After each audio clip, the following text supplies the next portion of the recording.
कि यश अपने आप आता है, कीर्ति अपने आप आती है, शांति अपने आप आती है। यश, कीर्ति और शांति हमारे परिश्रम से आती है। और आती है ये कहाँ से?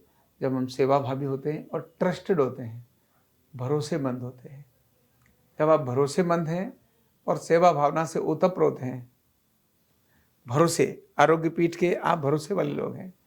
कोई व्यक्ति कुछ भी कहे, आरोग्य पीठ का मतलब पता है ये आरोग्य पीठ का है, भरोसे का है। तो आरोग्य पीठ के आपको भरोसे के लोग हैं तो आपको टेस्ट करेंगे लोग, देखें आप आरोग्य पीठ के या 2 पैसे में बिक जाते हैं। या कुछ भी कहा, आरोग्य पीठ की बातें बोले रहे, आरोग्य पीठ जैसा है, हाँ हाँ सर है तो ऐसा ही। या आपको पता है नहीं, आरोग्य पीठ ही है जिसने विज्ञान को वहां पहुंचाया है। हम आरोग्य पीठ के ही सिपाही हैं।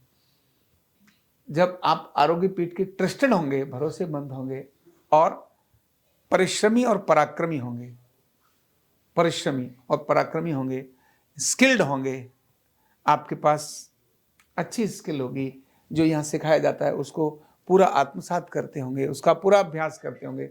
सीखा कितना भी दिया, अभ्यास नहीं किया तो भी काम चलेगा नहीं।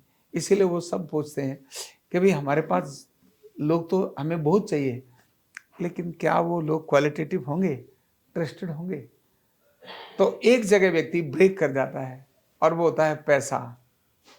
सबसे पहले वो चीजों को किससे तौल देता है? पैसे से तौल देता है। नहीं तोलना चाहिए, पैसे से नहीं तोलना चाहिए, ट्रस्ट से तोलना चाहिए, परिश्रम से तोलना चाहिए, पराक्रम से तोलना चाहिए।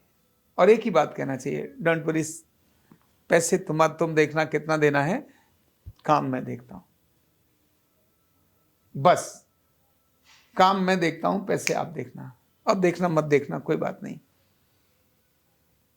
पैसा ऑटोमेटिकली पीछे आता है। क्योंकि मैंने कहा ना, आप भरोसे के हैं, ट्रस्टेड हैं, आप बहुत मेहनती हैं, आप ईमानदार हैं, तो इसके बाद की चीजें वो ऑटोमेटिकली आती हैं। और वो कौन सा है?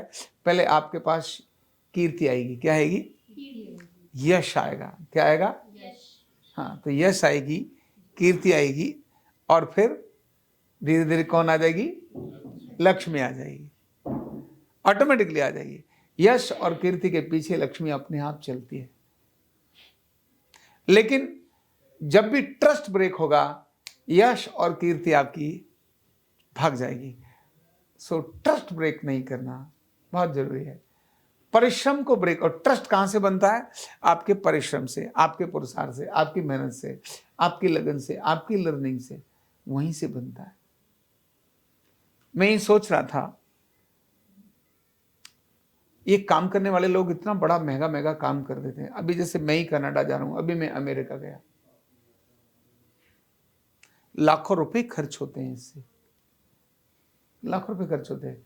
अभी वो यानी ये एक योगा मैट वहां 15,000 रुपए का आता है। कितने का? जो यहाँ 150 रुपए का था, वहां 15,000 का आता। वहां भी इतने का ही है।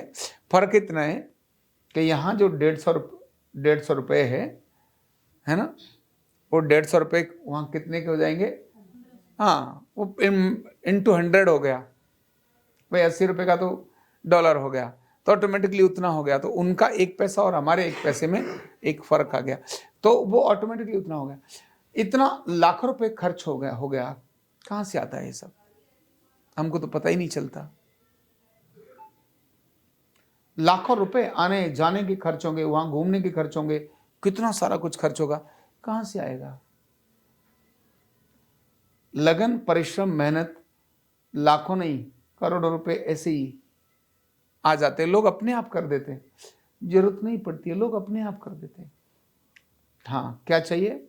आप अपने विज्ञान में अच्छे चाहिए, आप ऑर्गेनाइजेशन के प्रति ट्रस्टेड चाहिए, भरोसे वाले चाहिए। आप पर होने वाले खर्चे को तो लोग ऐसे ही निछावर कर देंगे, कौन देखता है ना?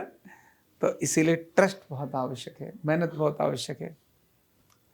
न केवल भारत, अपितु पूरी दुनिया हमारे लिए इंचार्ज में है। हमें अपना पराक्रम, अपना पुरुषार्थ दिखाना है। और न्यूरोथेरेपिस्ट को तो गलती से भी दाएं बाएं भटकने की आवश्यकता नहीं। क्या बोला मैंने? न्यूरोथेरेपिस्ट को तो गलती से भी दाएं में भटकने की आवश्यकता नहीं, क्योंकि उसके पास जो चीज है वो डायमंड नहीं है, कोहिनूर है। क्या है वो? न्यूरोथेरेपी कोहिनूर है, यानी कोहिनूर, जिससे और ऊपर से बड़ा रत्न क्या होगा। ये वो रत्न है, पर उस रत्न को रत्न समझना बहुत जरूरी है, और रत्न को रत्न समझकर ही व्यवहार करना बहुत जरूरी है।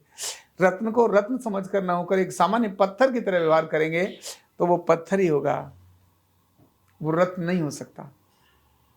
ये बहुत अद्भुत रत्न है, न्यूरोथेरेपी बहुत अद्भुत रत्न है।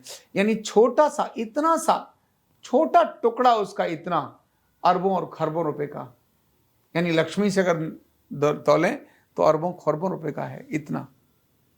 ऐसा ये अद्भुत ज्ञान है। इस ज्ञान को उसी तरह से लेना है। इसीलिए कहते ना, वो जो शिवाजी की घटना है ना, कि वो जब शेरनी का दूध लेने के लिए जा रहे थे, गुरु को पेट में दर्द था, उस दर्द के फोड़े को गुरु को परीक्षा ले रहे थे। तो परीक्षा लेते समय उन्होंने कहा, भाई मुझे तो शेरनी का दूध चाहिए, उससे ही ठीक होगा। बोले शेरनी का दूध कहाँ से मिलेगा? तो सारे शिष्य तो बोले, मार गुरु जी के पास पढ़ने आए मरने आए? बोलो भाई, गुरु जी के पास पढ़ने आए या मरने आए हैं? इसीलिए कुछ पीछे हो गए। नहीं कुछ है। तो शिवाजी को पता चला कि भी गुरु जी को तो दर्द है। दौड़े हुए, क्या हुआ? बोले कुछ नहीं है, मेरे दर्द है बेटा, रहने दो, अब मैं मर जाऊंगा तो कोई दिक्कत। बोले नहीं गुरुदेव, मरना क्यों, बताइए ना क्या होगा। बोले कुछ नहीं, शेरनी का दूध जो इस पर लगाने से ये ठीक हो जाएगा। बोले शेरनी का दूध तो मिलेगा कहाँ मिलेगा? वो सोचने लगे। तो उन्होंने कहा उधर गुफा में शेरनी रहती है, वहां जाके लेके आने को। तो उन्होंने कहा अच्छा मैं लेकर आता हूँ। वो कहते मैं लेकर आता हूँ। उन्होंने कहा गुरु के लिए शेरनी का दूध ही तो चाहिए ना, शेरनी का लेकर आऊंगा। तब जाते समय गुरु ने कहा कि स्वर्ण पात्र लेके जाना, शेरनी का दूध उसी में आएगा। किस में आएगा? सोने के पात्र में ही शेरनी का दूध आएगा। आपके लोहे के, पीतल के, कांसे के, तांबे के, स्टील के पात्र में नहीं आएगा। तो कौन सा दूध है, कौन सी चीज है, वो उसी में आएगी। शेरनी के दूध के लिए स्वर्ण पात्र ही चाहिए। तब शिवाजी वहां जाते हैं, छोटे हैं शिवाजी, और बहुत सरल रूप से, सहज रूप से खड़े होते हैं। उनकी आंखों के कॉन्फिडेंस को देखकर, उनकी आंखों की चमक को देखकर ये शावक के पास पहुंच के शेरनी दौड़कर आती है, इन पे हमला करने की तैयारी करती है। लेकिन जब इनकी आंखों के अंदर वो चमक देखती है तो शेरनी शांत हो जाती है और कहती है ये भी तो कोई शेर का ही बच्चा है जो डर नहीं रहा, और मेरे बच्चों को भी किसी ने हार्म नहीं पहुंचाया है। इसीलिए शेरनी धीरे धीरे आती है, अपने बच्चों के पास पहुंचती है। जैसे ही बच्चे उसके पास मम्मी मम्मी करके पास दूध पीने लगते हैं, शिवाजी भी पास पहुंच जाते हैं और उन बच्चों के साथ ही वो शेरनी का दूध लेकर के और चल पड़ते हैं। तो शेरनी शिवाजी को भी वो दूध दे देती है। एक मजेदार घटना सुनाता हूं, अभी अभी मेरी अपनी घटना है। मैं वृंदावन जाता हूं, तो वहां वृंदावन में जाने के बाद शनिवार की रात को जाके सुबह 4 बजे हम परिक्रमा में जाते ही हैं। ये हमारा रूटीन क्रम है, 4 बजे शार्प जाएंगे।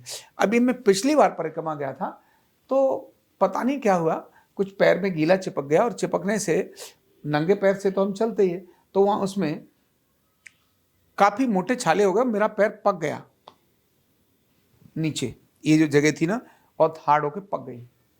अगले दिन मुझे यहाँ चलना बहुत मुश्किल था, सोमवार को और मंगलवार को मुझे यहाँ चलना मुश्किल था। तब श्रीमती जी ने कुछ पैर पे कुछ लगाया, चीज वो हार्ड हो गई, लेकिन दर्द कर रही थी। इस बार शनिवार को जब गए तो फिर से अब मन में था कि यार कनाडा जाना है, तुम जूते पहन के चलो। कुसुम ने कहा कि नहीं, आप है ना चप्पल पहन के जाना, वो वैसी वाली चप्पल होती है ना कपड़े वाली, उनको पहन के चले जाना। मेरे मन में आया नहीं, चप्पल पहन के तो नहीं जाएंगे यार, जब पैदल जाते तो जाते ही है। पर फिर एक बार मन आया कि तुम यहाँ अभी परिक्रमा कर दी, तुम्हारे पैरों में गड़बड़ी हो जाएगी तो बहुत दिक्कत हो जाएगी, और वहाँ तो तुमको पैरों से ही ट्रीटमेंट करना है, लोगों को तो ट्रीटमेंट करना है, इतनी दूर जा रहे हो और आपको तकलीफ होगी तो कैसे काम चलेगा। मन में अनेक द्वंद्व थे, अनेक प्रश्न थे। और फिर मन में आया सॉक्स पहन के चला जाता हूँ, सॉक्स पहनूंगा तो कम से कम सॉक्स तो चलेंगे। लेकिन अल्टीमेटली मन में आया नाटकबाजी छोड़ राम गोपाल, हरि जो करेगा वो सब करेगा। जो तूने सोचा है वो करना, तू अपने क्यों दिशा बदलता है? ये उसका काम है, तू अपना काम कर। और हम सवेरे चले और नंगे पैर चल पड़े। अब ठंडा मौसम है, जमीन ठंडी होती है और वहाँ छोटे छोटे पत्थर भी होते हैं। वो जो, और मेरा नंगे पैर चलने का कोई काम होता ही नहीं, न वहाँ होता, न घर पे होता, न यहाँ होता, कहीं भी होता नहीं। यहाँ भी आके चप्पलों में पैर रहता है, ऐसा रहता है, लेकिन वो परिक्रमा ऐसी रहती है।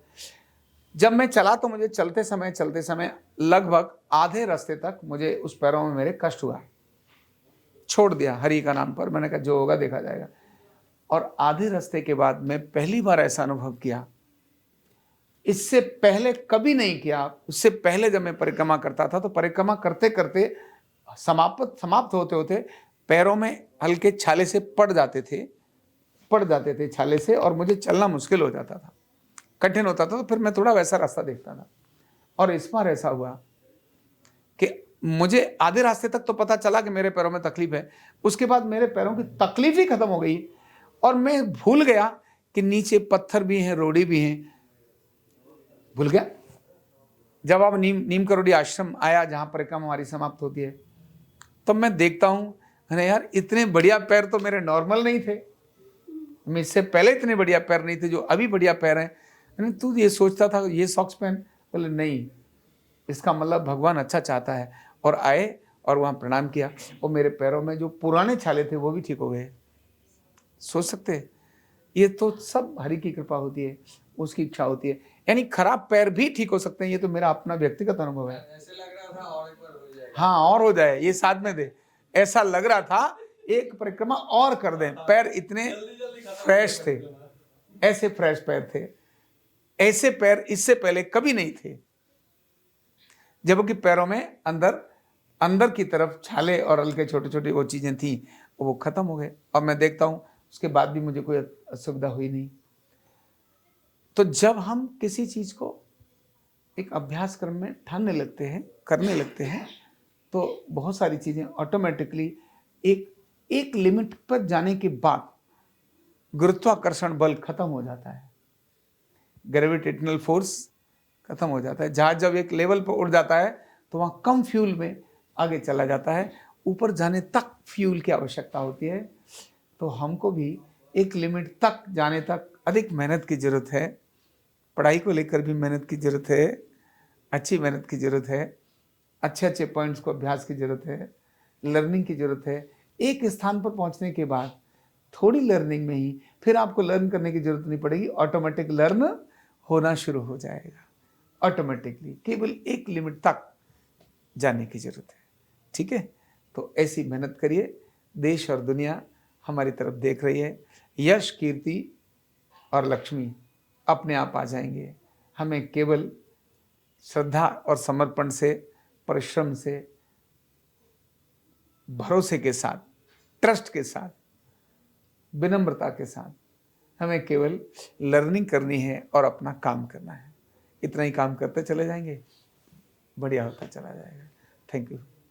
कंधा दर्द, गर्दन दर्द, कमर दर्द, गैस, एसिडिटी, माइग्रेन बहुत सारे रहते हैं, और अगर घुटनों की बीमारी आ गई तो एक एक कदम पहाड़ जैसे लगने लगता है और जिंदगी बोझ बन जाती है। बीमारी की कोई उम्र नहीं है। आरोग्य पीठ लाया है बिना दवा, बिना साइड इफेक्ट के इतनी भयंकर बीमारियों को रिवर्स करने का जबरदस्त तरीका, वेलनेस न्यूरोथेरेपी। तो देर किस बात की, अभी फोन उठाओ, कॉल करो और अपने रोगों से, अपनी बीमारियों से परमानेंट छुटकारा पाओ।